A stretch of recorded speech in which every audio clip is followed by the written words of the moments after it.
नमस्कार दोस्तों बिहार की राजनीति को देखकर इन दिनों ये लग रहा है जैसे बिहार की राजनीति में नीतीश कुमार अचानक हर किसी के निशाने पर आ गए हैं। नीतीश कुमार नाराज हैं ये तो हर कोई जानता है। हर कोई ये भी जानता है कि नीतीश कुमार किस बयान से नाराज हुए हैं, लेकिन दरअसल इसी नाराजगी का फायदा उठाने की कोशिश की जा रही है। चिराग पासवान चिराग पासवान भी एक इंटरव्यू में गए थे और उस इंटरव्यू के दरमियान चिराग पासवान से बिहार की राजनीति को सवाल पूछा गया तो चिराग पासवान ने कहा कि देखिए वो दिल्ली में हैं जरूर, लेकिन उनकी नजरें बिहार पर हैं, यानी वो बिहार की राजनीति करना चाहते हैं। और अब चिराग पासवान की पार्टी के नेता यानी कि एलजेपी आर में जो युवा एलजेपी जो उसका संगठन है, उसके प्रदेश उपाध्यक्ष आदित्य पांडे का एक बयान सामने आया है। आदित्य पांडे चिराग पासवान के बड़े करीबी नेता माने जाते हैं, कई मौकों पर चिराग के साथ नजर आते हैं। आदित्य पांडे ने दावा कर दिया है कि बिहार में एलजेपी का एक एक कार्यकर्ता यह चाहता है कि चिराग पासवान मुख्यमंत्री बने, क्योंकि चिराग पासवान ने केंद्र की सरकार का सहयोग किया है, गठबंधन किया और उसी वजह से भारतीय जनता पार्टी बिहार में कई सीटों पर चुनाव जीती और चिराग पासवान के समर्थन से नरेंद्र मोदी की सरकार है। इस वजह से बिहार में मुख्यमंत्री चिराग पासवान को बनना चाहिए। दोस्तों इन दिनों जब से बाबा साहब अंबेडकर के खिलाफ गृहमंत्री अमित शाह का बयान आया है, तब से बिहार की राजनीति में चिराग पासवान और जीतन राम मांझी ये अचानक एक्टिव हो गए हैं। अभी तक नीतीश कुमार ही सर्वे सर्वा थे, लेकिन अब जीतन राम मांझी हो या चिराग पासवान हो, ये भी खुलकर बोलने लगे हैं। चिराग पासवान साफ तौर पर यह बात कहते हैं दोस्तों कि उनकी नजर बिहार पर है। आज नहीं तो कल वो बिहार में विधानसभा का चुनाव जरूर लड़ेंगे और जाहिर सी बात है चिराग पासवान केंद्रीय मंत्री हैं, तो वो महज विधायक बनने के लिए तो विधानसभा का चुनाव नहीं लड़ेंगे। दोस्तों उनकी मंशा मुख्यमंत्री बनने की है।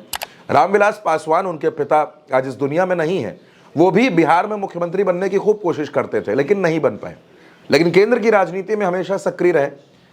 अब चिराग पासवान को ऐसा लगता है कि उनको बिहार की राजनीति में आना चाहिए। हाल ही में जब झारखंड का विधानसभा चुनाव हुआ तब भी हमने देखा कि चिराग पासवान किस तरह से सक्रिय थे। इधर नीतीश कुमार नरेंद्र मोदी और अमित शाह से नाराज हो रहे हैं तो चिराग पासवान नरेंद्र मोदी की शान में कसीदे पढ़ने में पीछे नहीं हटते। और अब तो चिराग पासवान की राह में जो सबसे बड़ी मुश्किल थी, पशुपति पारस उनके चाचा यानी आरएलजेपी के मुखिया पशुपति पारस ने अपनी राहें अलग कर ली हैं। उन्होंने कहा कि बाबा साहब के खिलाफ जो कहा गया वो गलत है और एनडीए में मेरा लगातार अपमान हो रहा है, अब हम सभी सीटों पर अकेले चुनाव लड़ेंगे। यानी पशुपति पारस तो एनडीए से बाहर हो गए।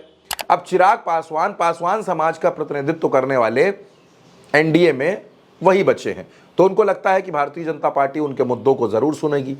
उधर चिराग पासवान दिल्ली विधानसभा चुनाव में भी सीटें मांग रहे हैं और इधर यह प्रेशर बनाया जा रहा है कि चिराग पासवान को मुख्यमंत्री पद का चेहरा घोषित किया जाए।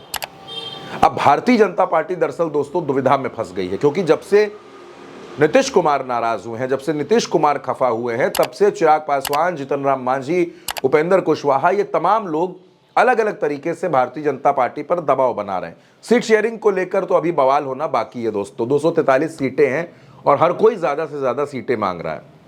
अभी भारतीय जनता पार्टी के लिए सबसे बड़ी चुनौती है नीतीश कुमार की नाराजगी को दूर करना, और बीजेपी हाल फिलहाल नीतीश कुमार की नाराजगी दूर कर पाएगी ऐसे संकेत नहीं मिल पा रहे।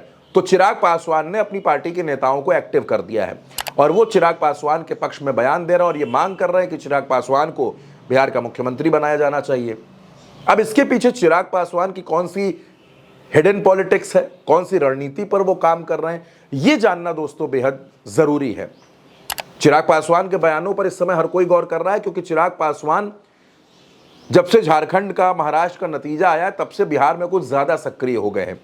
तो उनकी ज्यादा सक्रियता नीतीश कुमार को बेचैन भी कर रही है। नीतीश कुमार ये भी सोच रहे हैं, यानी कुल मिलाकर के चिराग पासवान जानबूझकर बिहार में ये माहौल बनाने की कोशिश कर रहे हैं कि उनके नाम पर भी विचार किया जाए और दबाव ज्यादा बनाया जा सके। दोस्तों इस खबर के बारे में आपकी जो भी राय हो, आप अपनी राय हमें कमेंट बॉक्स में जरूर बताइएगा और उल्टा चश्मा यूसी को सब्सक्राइब करना बिल्कुल मत भूलिएगा। नमस्कार।